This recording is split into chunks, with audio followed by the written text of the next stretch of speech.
Shalom,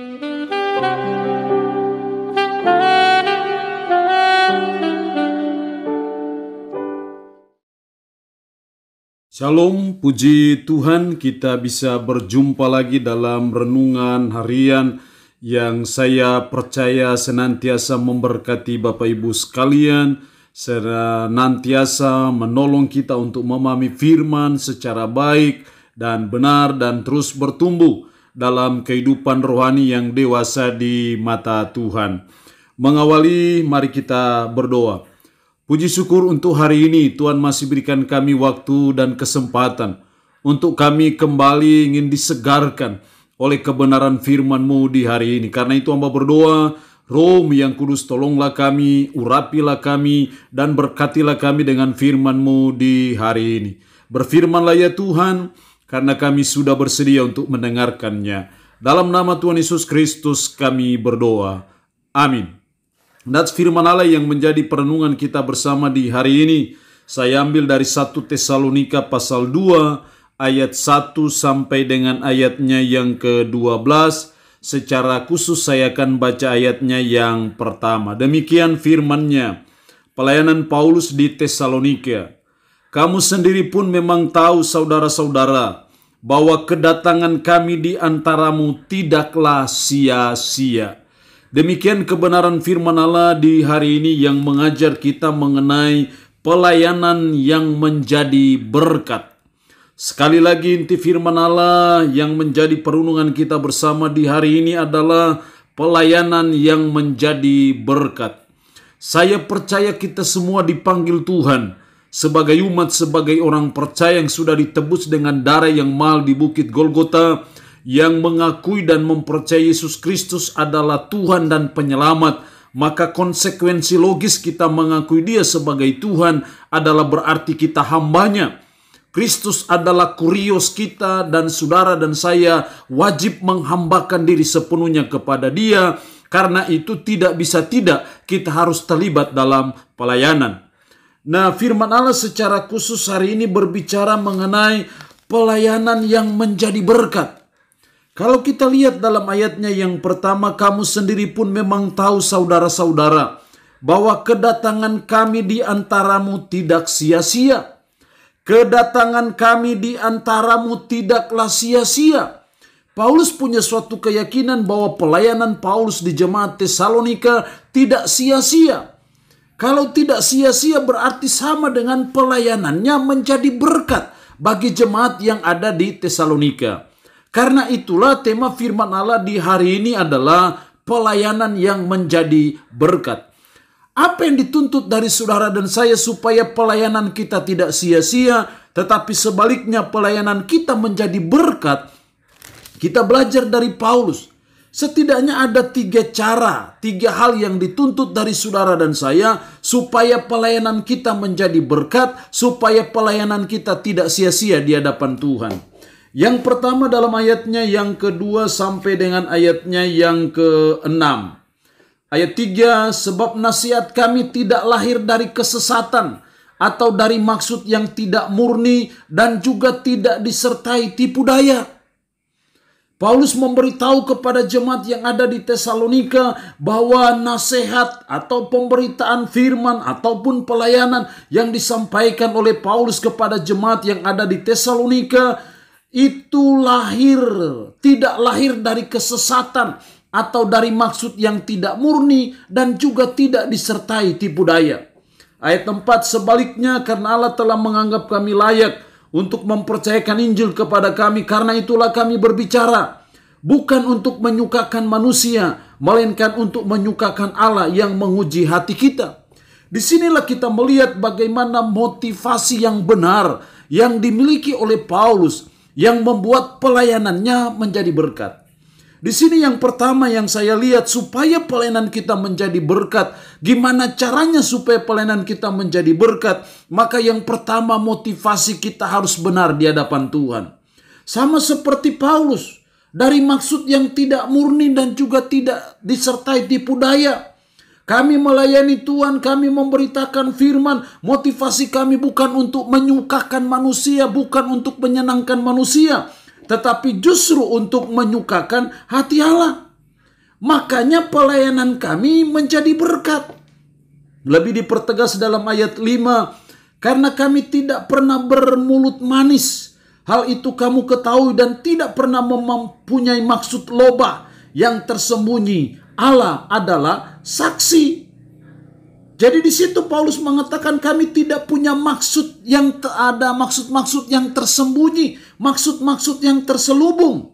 Bahkan dalam ayat 6, juga tidak pernah kami mencari pujian dari manusia, baik dari kamu maupun dari orang-orang lain. Ini menunjukkan bagaimana Paulus memiliki motivasi pelayanan yang benar, makanya pelayanannya menjadi berkat. Motivasinya tidak untuk disertai dengan tipu daya atau untuk menyesatkan. Motivasinya bukan untuk menyukakan manusia, tapi untuk menyukakan Allah. Motivasinya bukan untuk mencari pujian dari manusia, tetapi pujian dari Allah. Disinilah yang saya lihat yang pertama, supaya pelayanan kita menjadi berkat, maka yang pertama kita harus memiliki motivasi yang benar. Mari kita selalu mengintrospeksi diri.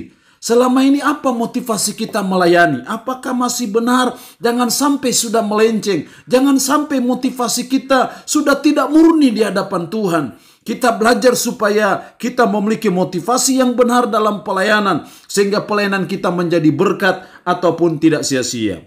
Yang kedua, yang dituntut dari saudara dan saya belajar dari pengalaman Paulus supaya pelayanan kita menjadi berkat.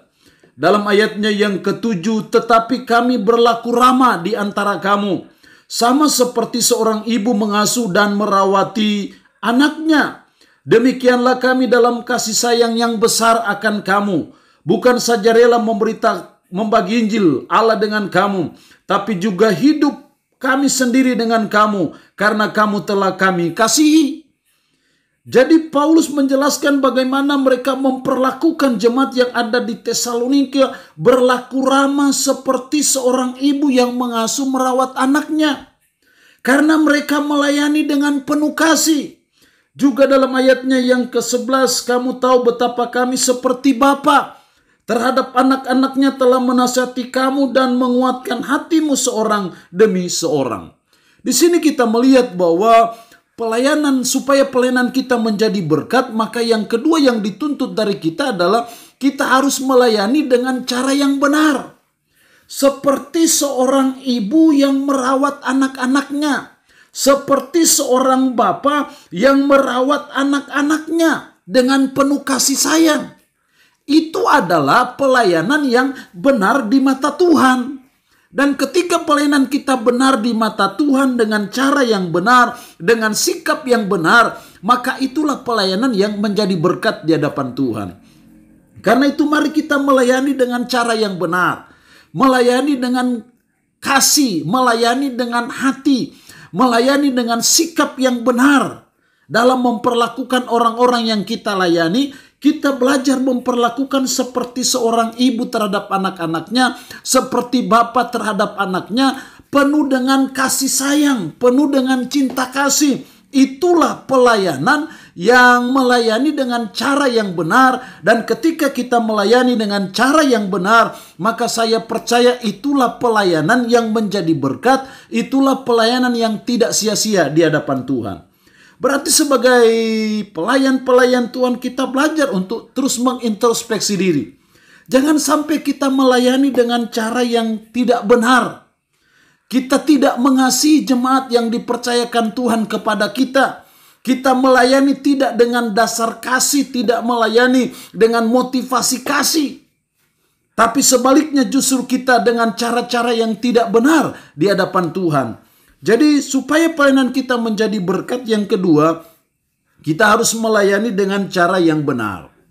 Yang ketiga, supaya pelayanan kita menjadi berkat, yang ketiga yang dituntut dari saudara dan saya adalah dalam ayatnya yang ke-10. Kamu adalah saksi, demikian juga Allah betapa saleh, adil dan tak bercacatnya kami berlaku di antara kamu yang percaya. Kamu adalah saksi, demikian juga Allah betapa saleh, adil dan tak bercacatnya kami berlaku di antara kamu. Di sini saya melihat yang ketiga supaya pelayanan kita menjadi berkat, yang ketiga kita harus melayani dengan kehidupan yang benar. Kehidupan yang benar itu seperti apa? Yang saleh, yang adil, dan tak bercacat, itulah kehidupan yang benar. Dan saya percaya ketika saudara dan saya melayani dengan kehidupan yang benar di mata Tuhan, maka saya percaya pelayanan kita menjadi berkat yang mendatangkan pujian dan hormat bagi nama Tuhan kita, Yesus Kristus. Itu berarti mari kita belajar supaya kita melayani dengan kehidupan kita yang benar di mata Tuhan. Kita bisa kucing-kucingan dengan siapapun juga. Kita bisa sembunyi satu dengan yang lain. Tapi ingat, kita tidak bisa sembunyi di hadapan Tuhan. Semua terbuka. Semua Tuhan tahu siapa diri kita yang sebenarnya, siapa diri kita yang sesungguhnya. Tuhan tahu semua siapa kita. Karena itu jangan kita bersembunyi di hadapan Tuhan. Tapi sebaliknya kita belajar, kalau ada yang salah, mari kita akui, mari kita bertobat dari kehidupan kita yang tidak benar. Tapi sebaliknya kita belajar menjalani kehidupan yang benar di mata Tuhan, kehidupan yang saleh, yang adil, dan tak bercacat. Karena ketika kita melayani dengan kehidupan yang benar, kehidupan yang ditunjang oleh kehidupan yang benar di mata Tuhan, maka saya percaya pelayanan seperti itulah yang menjadi berkat. Pelayanan seperti itulah yang tidak sia-sia di hadapan Tuhan. Allah yang punya firman ini memberkati kita dengan firman-Nya di hari ini. Amin. Mari kita berdoa. Puji syukur untuk kebenaran firman-Mu di hari ini, yang boleh mengajar kami akan pelayanan yang menjadi berkat. Tuhan, kami rindu supaya pelayanan kami menjadi berkat. Kami rindu supaya pelayanan kami tidak sia-sia. Karena itu tolonglah kami supaya kami melayani dengan motivasi yang benar. Tolonglah kami supaya kami melayani dengan cara yang benar.